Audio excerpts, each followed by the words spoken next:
উন্নয়নের উপরে ভয় আপনাদের কাছে আমার বেড়ে ওঠা আসলে আমরা এই স্বাধীন বাংলাদেশের মানুষের দুঃখ কষ্ট আমাদের জন্য দাঁড়িয়ে করার পক্ষে গণজোয়ার তৈরি করে নতুন বাংলাদেশ নির্মাণে সুন্দর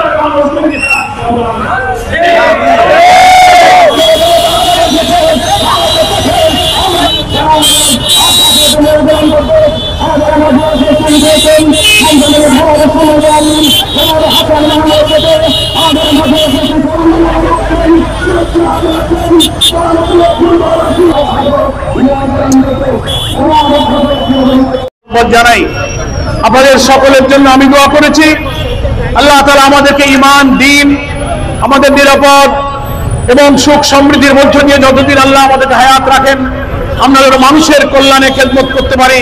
আমি আপনাদের সকলের জন্য সেই দোয়াও করেছি আমি আপনাদের সবার জন্য সেই দোয়া চাই সম্মানিত ফুলতলাবাসী দেশের রাজনৈতিক পরিস্থিতি একটি অবাধ সুষ্ঠু নিরপেক্ষ গ্রহণযোগ্য নির্বাচনের দিকে এগিয়ে যাচ্ছে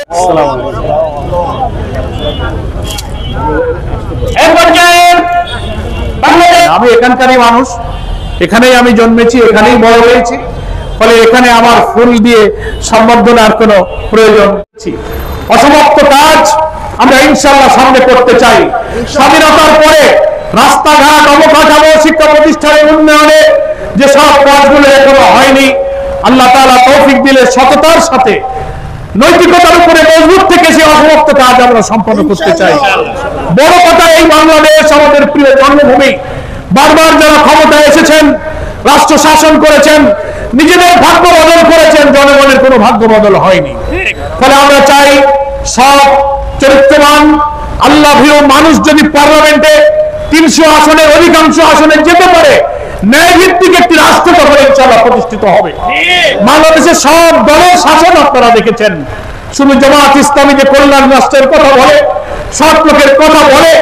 একটা বার অন্তত আপনারা আমাদেরকে রাষ্ট্রের দায়িত্ব দিয়ে পরীক্ষা করে দেখতে পারেন যে আমরা যা বলি তা ঠিক থাকে কিনা এই পরীক্ষা করতে আপনাদের কাছে আমি আহ্বান জানাবো সবাই পরীক্ষা দিয়েছে জামাত ইসলামের পরীক্ষা হতে বাকি আছে কি বলেন ঠিক কি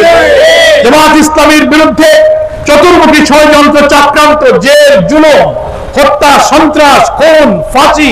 রিমান্ড কিভাবে চলেছে ইতিহাস আপনারা জানেন দলকে নিষিদ্ধ করে প্রতীককে নিষিদ্ধ করে